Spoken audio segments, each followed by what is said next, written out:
நீங்கள் பார்த்துக் கொண்டிருப்பது உங்கள் விஜய். திறந்தாச்சு.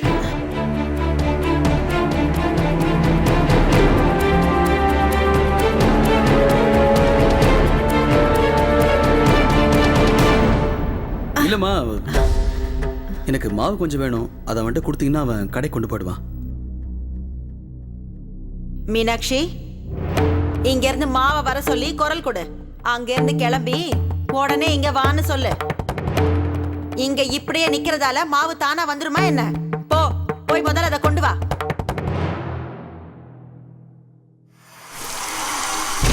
தண்ணி வந்துருச்சு. கஸ்தூரி, உடனே போ, பாத்ரூம்ல தண்ணி புடி. மத்த குழாய்லாம் நான் திறந்து விடுறேன். 2 நாளுக்கு அப்புறம் தண்ணி வந்திருக்கு. அப்புறம் எப்போ வரும்னு யாருக்கு என்ன தெரியும்? சீக்கிரம் வா. இத கொஞ்சம் புடிமா. இத நீயே கொண்டு போய் காலி பண்ணிடு. செடிங்களுக்கெல்லாம் தண்ணி ஊத்தி கிட்டத்தட்ட 2 நாள் ஆகுது. விக்ரம், சவிதா, நீங்களும் சீக்கிரம் வாங்க, இல்லனா தண்ணி நின்னுடும். வாங்க, வேகமா வாங்க. என்ன அண்ணன் நடந்துட்டு இருக்க? சூர்யாண்ணா, நானும் கடைக்கு போய் தண்ணி பிடிச்சு வைக்கிறேன். கடையிலும் தண்ணி இல்ல, இத வந்துடுறேன். தண்ணி வந்துருச்சு. அவ வந்து என்ன மறுபடியும் திட்டுறதுக்குள்ள நான் போய் ஒரு பீடா போட்டு வந்துடுறேன்.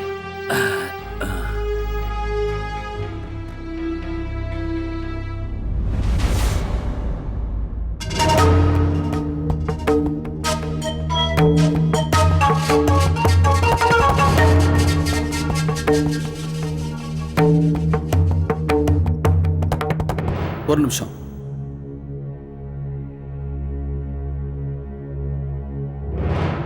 நீங்க இந்த டப்பாவை என்கிட்ட கொடுங்க, நான் அதை கொட்டிடுறேன்.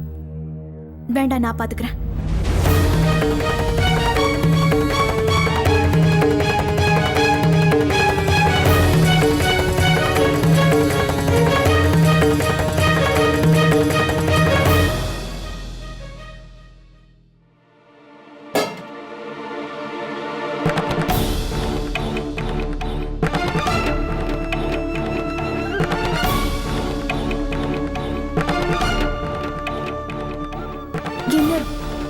இந்த அல்வா நான் செஞ்சதில்ல அப்படின்னா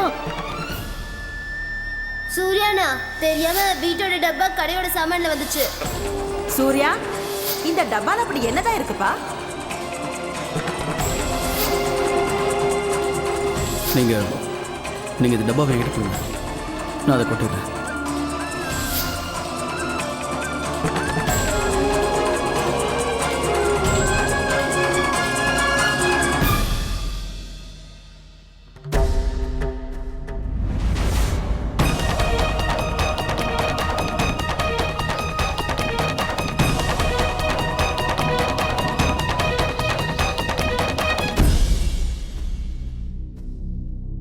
தயவு செஞ்சு என்ன நீங்க தப்பா புரிஞ்சுக்காதீங்க. சாமிக்கு நெய்வேத்தியம் வைக்கும்போது உங்க கண்ணுல இருந்து தண்ணி வரதை நான் பார்த்தேன். அதெல்லாம் நான் வெளியே இருந்து கவனிச்சுட்டு தான் இருந்தேன். நீங்க அழுத என்னால தாங்க முடியல.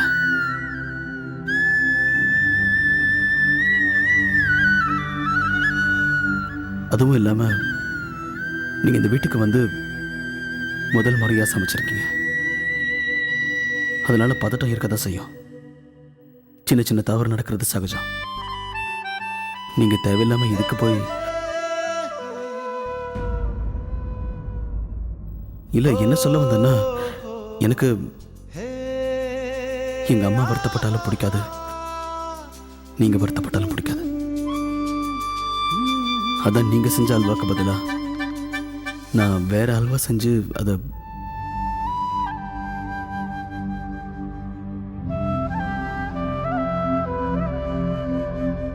கொஞ்சம் இருங்க.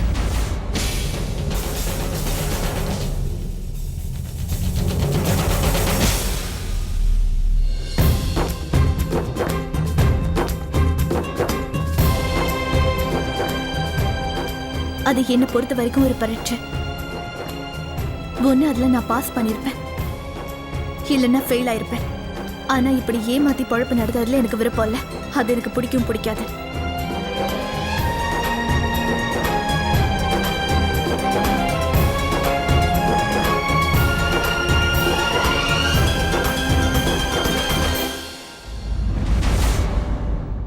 இது ஏமாத்து வேலையும் இல்லை, பொய்யும் இல்லை.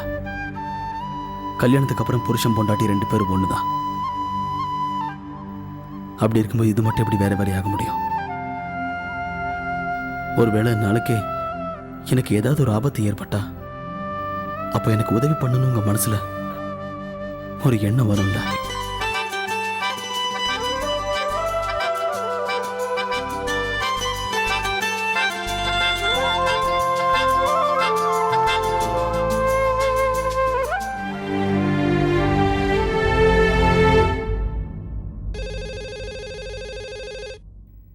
இந்த போன் எவ்வளவு நேரமா அடிச்சுக்கிட்டு இருக்க? ஒருவேளை போன் ரிப்பேர் ஆயிடுச்சா என்ன? ஹலோ, சொல்லுங்க. அம்மா சந்தியா, அமெரிக்கால இருந்து உங்க அண்ணி உனக்காக போன் பண்ணிருக்காங்க. அண்ணி அமெரிக்கால இருந்து போன் வந்திருக்கான். சந்தியா இன்னும் கொஞ்ச நேரத்துல வந்துருவா. ஆமா, நீங்க 2 பேரும் நல்லபடியா நேரத்துக்கு அமெரிக்காவுக்கு போய் சேர்ந்துட்டீங்கல்ல? சேர்ந்துட்டோம். அப்புறம் சமந்தியம்மா, நான் உண்மையிலேயே உங்ககிட்ட முக்கியமான ஒரு விஷயம் சொல்ல வேண்டியிருக்கு. இன்னைக்கு உங்க நாத்தனார் எங்க எல்லாருக்கும் அல்வா செஞ்சு கொடுத்தா. உண்மையை சொல்லணும்னா உங்க நாத்தனார நீங்க ரொம்ப ரொம்ப நல்லா வளர்த்திருக்கீங்க. அவ எவ்வளவு அருமையா செஞ்சா தெரியுமா? அல்வா அவ்வளவு ருசியா இருந்தது.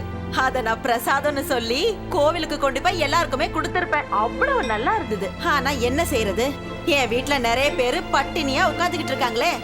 அந்த அல்வாவை யாருமே விடல. இருங்க, உங்க நாத்தனாரே வந்துட்டா. நீங்க 2 பேரும் பேசுங்க. ரொம்ப நேரம் 2 பேரும் பேசிட்டு இருக்காதீங்க. உன் அண்ணனுக்கு தான் அதிக பணம் செலவாகும். இந்தாமா. அமெரிக்கால இருந்து போன் வந்திருக்கான்.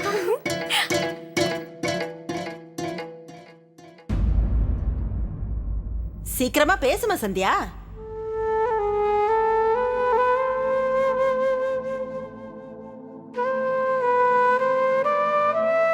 அண்ணி எப்படி இருக்கீங்க? நான் நல்லா இருக்கேன். நீ எப்படி இருக்க சந்தியா? நீ அங்க சந்தோஷமா இருக்கியா?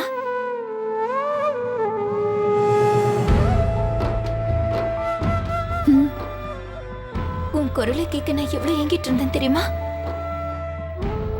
உன் மாமியார் பேசினதெல்லாம் வச்சு பார்த்தா நீ அங்க சந்தோஷமா இருக்க போல இருக்க.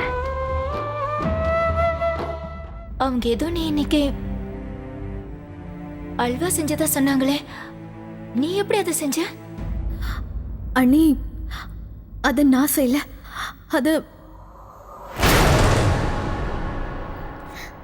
போன் வழியாவே அமெரிக்காவை பார்க்க போறீங்களா என்ன? ஏன் இப்படி கூட்டமா நின்னுட்டு இருக்கீங்க? போங்க, போய் எல்லாரும் அவங்கவங்க வேலையை பாருங்க.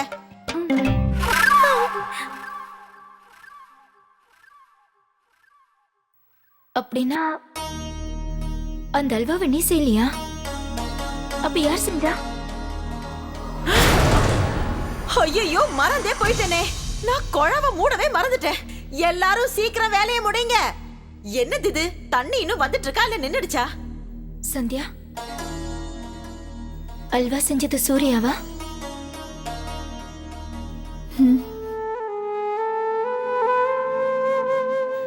பாத்தியா சந்தியா,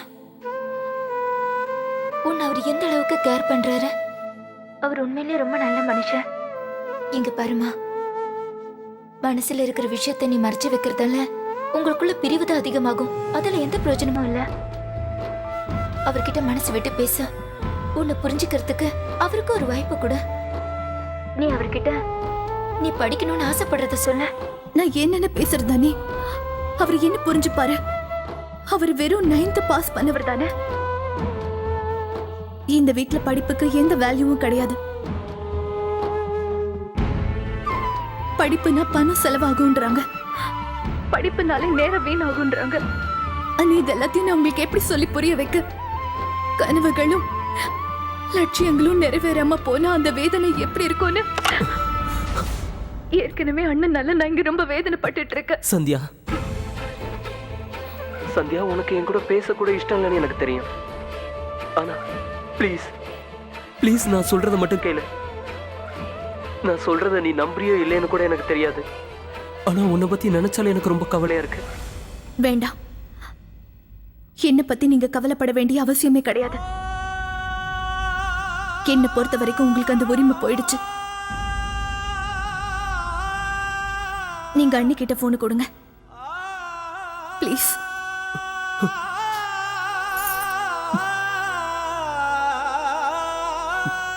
சந்தியா, என்ன சந்தியா இதெல்லாம்? நடந்ததெல்லாம் பெரிய தப்புதான். என்னோட சந்தியா இந்த அளவுக்கு மாறிட்டாளா? என்னோட சந்தியா அவளோட லட்சியத்துக்காகவும் கனவுக்காகவும் எவ்வளவோ போராடி இருக்கா. என் சந்தியாவோட கனவுல ஒரு நெருப்பு இருக்கும். அவளோட தன்னம்பிக்கை தான் அவளுடைய பலமே. அண்ணி ப்ளீஸ் ப்ளீஸ். முயற்சி பண்ணி பார்க்காம தோத்துட்டோன்னு நினைக்காத. ஒரே ஒரு முறை சூரிய கிட்ட நீ பேசி பாரு. ஒருவேளை நீ சொல்றத அவரு புரிஞ்சுக்கலாம் இல்லையா? வீட்டுல இருக்கிறவங்க கிட்ட உனக்காக அவரு பேசுவாரு.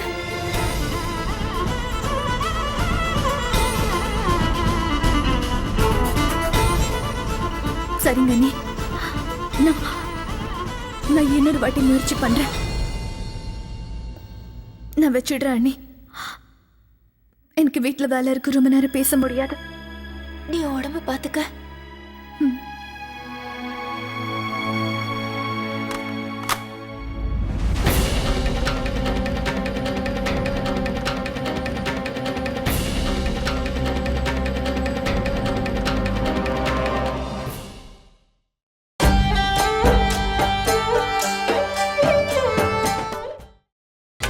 நீங்கள் பார்த்துக் கொண்டிருப்பது உங்கள் விஜய்.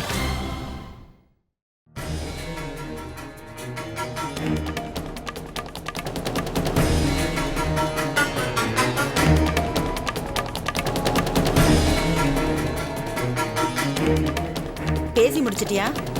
அவங்க எல்லாரும் நல்லா தானே இருக்காங்க? அது வந்து எனக்கு தெரியும்.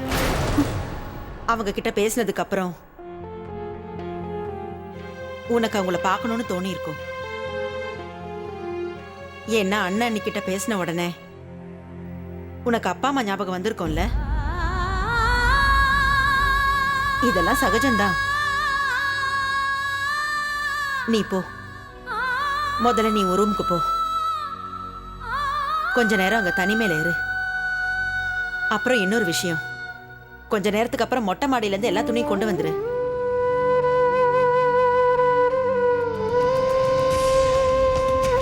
சாயந்தரம் புடவைய மாத்திக்கிட்டு சாமி ரூம்ல விளக்கேத்தி வச்சிடு.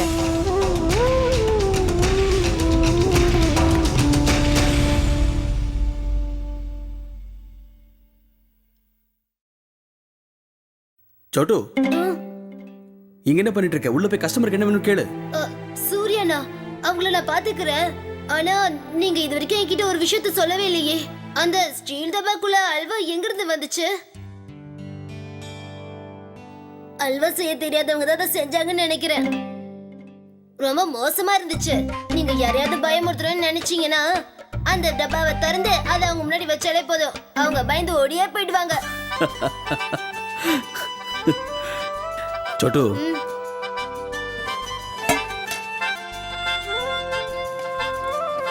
ஒரு ஸ்வீட் கடைக்காரனா இருக்கிறதுக்கு எது முக்கியம் சொல்றேன் கேளு.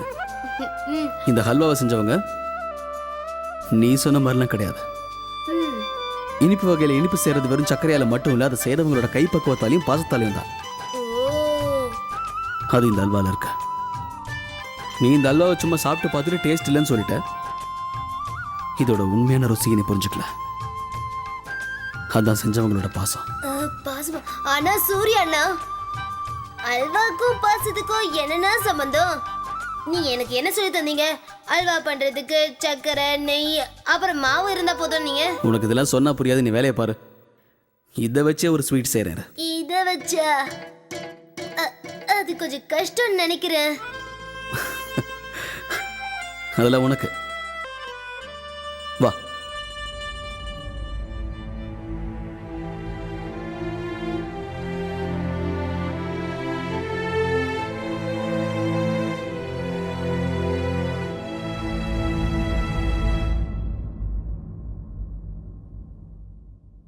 கல்யாணத்துக்கு அப்புறம் புருஷன் பொண்டாட்டி 2 பேரும் ஒண்ணுதான். அப்ப அவங்களுக்கு வர கஷ்டப்பட்டு எப்படி வேற வேற ஆகும்?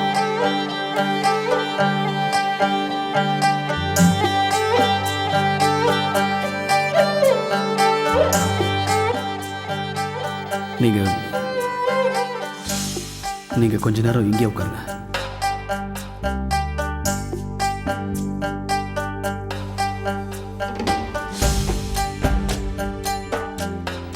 எனக்கு நல்லா தெரியும். நீங்கள் என்கிட்ட ஏதோ சொல்லணும்னு நினைக்கிறீங்க. உங்கள் மனசில் படுறத சொல்லுங்கள். என்னால் முடிஞ்ச கண்டிப்பாக உங்களுக்காக நான் என்ன வேணால் செய்ய தயாராக இருக்கேன்.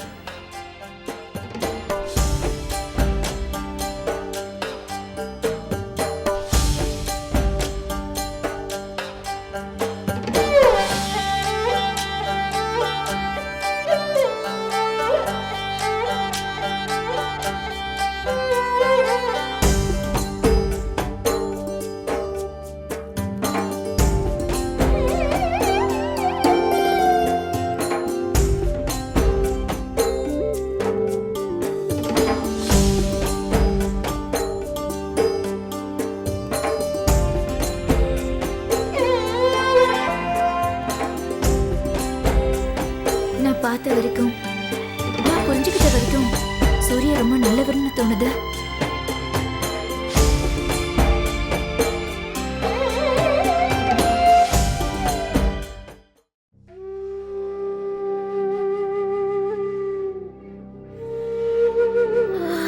இவரு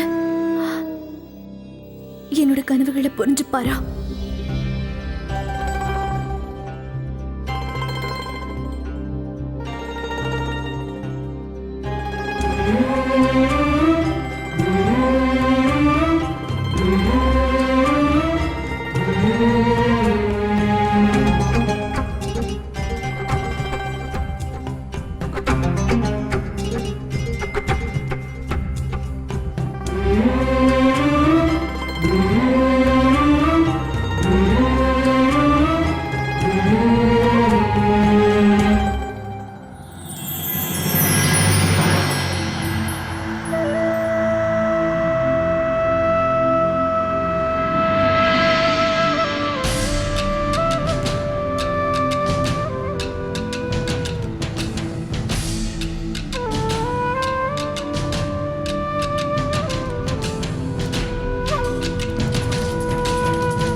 என் வீட்டில் இருக்கவங்க பணம் கொடுக்க முடியாதுன்னு சொல்லிட்டாங்க. அவங்கள பொறுத்த வரைக்கும் இதெல்லாம் வேஸ்ட்னு சொல்றாங்க. சரி, நான் வச்சிடுறேன்.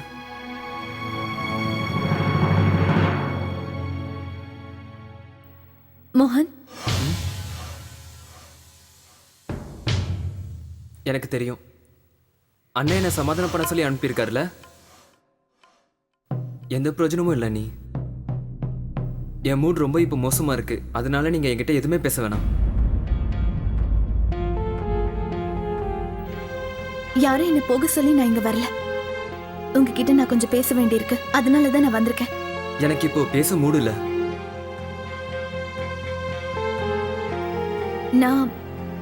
நான் இங்க என்ன சொல்ல வந்தேன்னா, என்கிட்ட கொஞ்சம் பணம் இருக்கு. கல்யாண நேரத்துல பரிசா எனக்கு அது கிடைச்சது. நீங்க சரின்னு சொன்னீங்கன்னா உங்களுக்கு நான் அந்த பணத்தை கொடுக்குறேன். அந்த பணத்தை வச்சு நீங்க கம்ப்யூட்டர் கோர்ஸ்க்கு ஃபீஸ் கட்டிடுங்க.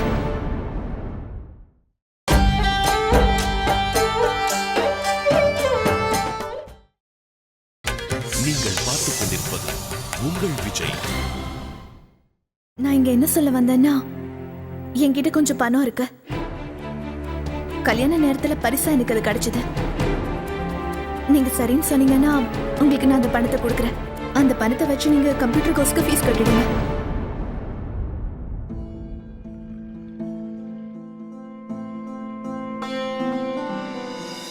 அண்ணி, அது அண்ணன் வேணான்னு சொன்னாரு. ஆனா நீங்க என்னன்னா, அவர் வேண்டான்னு சொன்னதுக்கு காரணம், அன்னைக்கு நீங்க உங்க மனசுல இருக்கிறதா உங்களுக்கு புரியுற மாதிரி சொல்லல. அவங்களுக்கு நீங்க புரிய வைங்க. இந்த கோர்ஸோட வேல்யூ பத்தி அவங்களுக்கு நல்லா தெரிய வைங்க. இதுதான் உங்களோட வருங்காலம்னு சொல்லுங்க. நீங்க சரின்னு சொன்னா நானும் உங்களுக்கு நிச்சயமா துணையா இருப்பேன் மோகன். அப்புறம் அத்தையும் உங்க அண்ணன் சொல்றது மட்டும் தானே கேட்பாங்க. அவர் உங்க அம்மா கேட்டு அப்புறம் சொல்லுவாரு.